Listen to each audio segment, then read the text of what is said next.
중견 탤런트 김수미가 과거 삭발을 감행했던 이유를 밝혔다.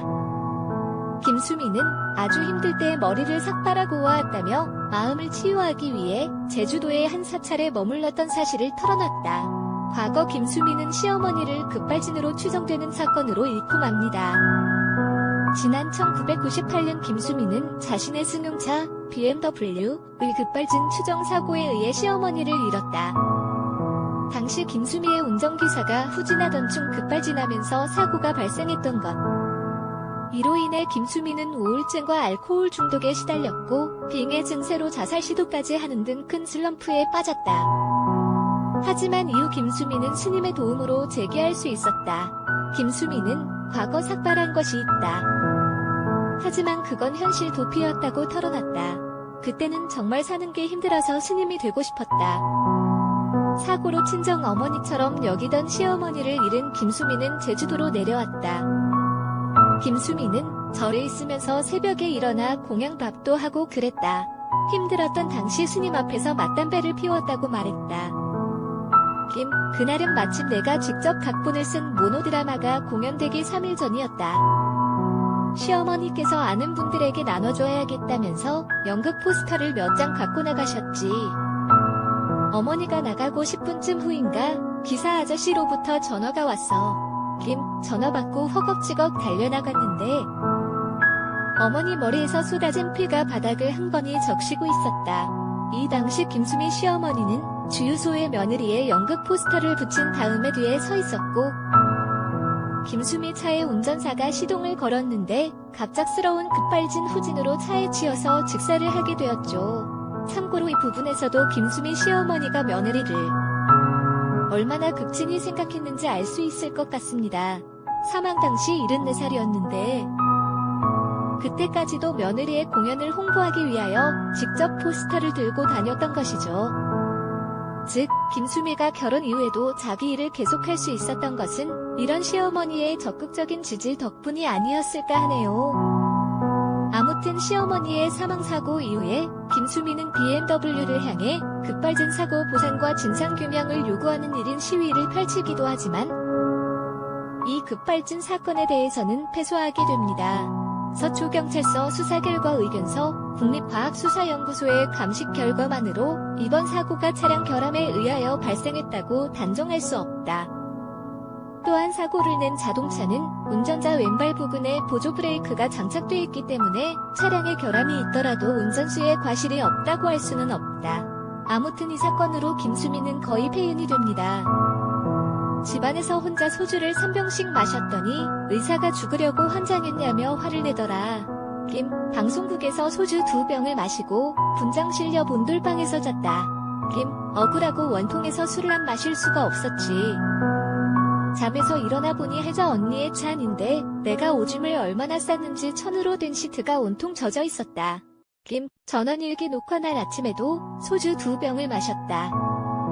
나중에 눈을 떠보니 PD와 혜자 언니, 고두심이 머리맡에 앉아있었다. 결국은 내가 깨기를 포기하고 대본을 수정해서 일용 언니를 빼고 녹화했다고 하더라. 심지어 김수미는 자살을 기도하기도 합니다. 처음에는 권총으로 자살을 하려고 했다. 그래서 전원일기 야외 촬영 녹화 때 양촐리의 파출소가 생각났지만 당시 드라마 내용상 아파서 누워있는 내가 자연스럽게 파출소로 갈 수는 없었다. 참고로 이때 김수미는 거의 폐인 상태였기 때문에 드라마상에서는 거의 누워있는 것으로 나옵니다. 그래서 목을 매달기로 했다. 마지막으로 혜자 언니, 탤런트 김혜자, 목소리가 듣고 싶어서 전화를 했다.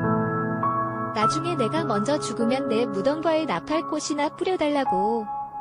눈치 빠른 혜자 언니가 나더러 5년만 기다려달라고 하더라. 그러면 서울 집 팔아서 시골에다 집을 짓고 고아랑 치매 노인들을 같이 보살피자고 하더라. 다음날 아침 남편이 외출할 줄 알았는데 어디선가 걸려온 전화를 받더니 나에게 코트 하나를 입혀서는 같이 외출을 했다. 아마 김혜자가 안 좋은 예감 때문에 김수미 남편에게 전화를 걸었던 것 같네요. 남편이 1년여 동안 나한테만 매달려 있느라 사업도 엉망진창이 되어가고 있었다. 남편이 나를 시어머니 산소에 데리고 가서는 어머니 무덤에다 얼굴을 찌으며 울부짖었다. 엄마, 수미가 미쳤어요. 엄마, 우리 명호, 아들 이름, 랑주리, 딸 이름, 불쌍해서 어떡해요. 엄마, 나도 당뇨 수치가 엉망이라 수미보다 먼저 죽을 것 같아요. 나 먼저 죽으면 우리 수미 불쌍해서 어떡해요, 엄마. 라고.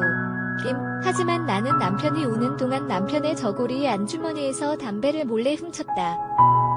나중에 풀숲에 쓰러져 있던 남편이 수미야, 우리 그동안 원 없이 살았으니 같이 죽자. 강원도에는 절벽이 많으니 거기서 죽자. 다들 교통사고인 줄 알 거야. 라고 말했다. 나는 오늘만이라도 담배를 원 없이 피우게 해달라고 했고 남편은 쓰게 웃으면서 담배 한 갑을 나에게 주었다. 내가 하는 짓이 지겨웠을 법도 한데 남편은 내 얼굴을 닦아주더라. 확실히 이 정도가 되면 배우자를 버리는 사람도 있을 것 같습니다. 그런데 정창규는 끝내 김수미를 버리지 않았네요. 젊었을 때는 김수미의 속을 그렇게도 섞였지만 노년에는 든든한 버팀목이 된 것 같습니다. 나중에 미국 휴스턴에 있는 사촌 오빠로부터 연락이 왔다. 오빠는 한국을 빛낸 시빈에 뽑힐 만큼 미국에서도 유명한 의사다. 그런데 미국에서 내 자료를 분석해서 결과를 알려주었다. 바로 포제션이라는 병명이었다. 포제션은 쉽게 말하면 빙의라고 할 수 있습니다. 한때 김수미에게 귀신이 씌었다는 루머가 떠돌았는데 의학적인 근거가 있는 이야기였던 것 같습니다. 김수미 치료를 받고 완쾌되어 결국 김수미 남편은 아내를 치료사에게 데려갑니다. 2. 조영남과의 불화설 KBS 나를 돌아봐 제작 발표회 때 조영남은 6주 방송하고 다른 프로그램보다 시청률이 안 나오면 하차하겠다는 스스로 책임지지 못할 발언을 했고 김수미는 이에 파일럿 당시 조영남 이경규가 나왔을 때 시청률이 제일 저조했다고 지적했다. 이 말을 듣고 발끈한 조영남은 이 나이가 되도록 이렇게 모욕스러운 발언을 면전에서 듣긴 처음이다. 당장 하차하겠다라며 바로 자리에서 일어났다. 그게 사실이라면 난 지금 여기에 있을 이유가 없다. 분위기가 험악해지자 이경규와 제작진은 조영남을 말리기 시작하였으나 김수미는 선배님, 후배가 바른 말을 하면 좀 들으세요. 앞으로 열심히 하겠다 하시면 되지 무슨 하차를 합니까 라며 계속해서 조영남을 도발했고 조영남이 정말 탁자 앞을 벗어나 버리자 어머 저거 봐 어떡해 진짜 노망났나봐 라며 끝끝내 분노의 도발을 보여주었다. 결국 조영남은 현장에서 퇴장했으며 그대로 제작 발표회는 끝이 났다. 물론 나중에 이경규와 제작진의 계속된 설득으로 조영남은 하차 의사를 번복하고 계속 출연하기로 결정했지만 네티즌들은 김수미가 조영남에게 무척 까칠했던 까닭을 조영남 과거로 여겼다. 그런데 갈라선 까닭도 놀라웠다. 한때 조영남은 배우 윤여정과 결혼했다가 나중에 갈라섰다. 조영남이 옛날부터 워낙 심각한 바람둥이였기 때문이다.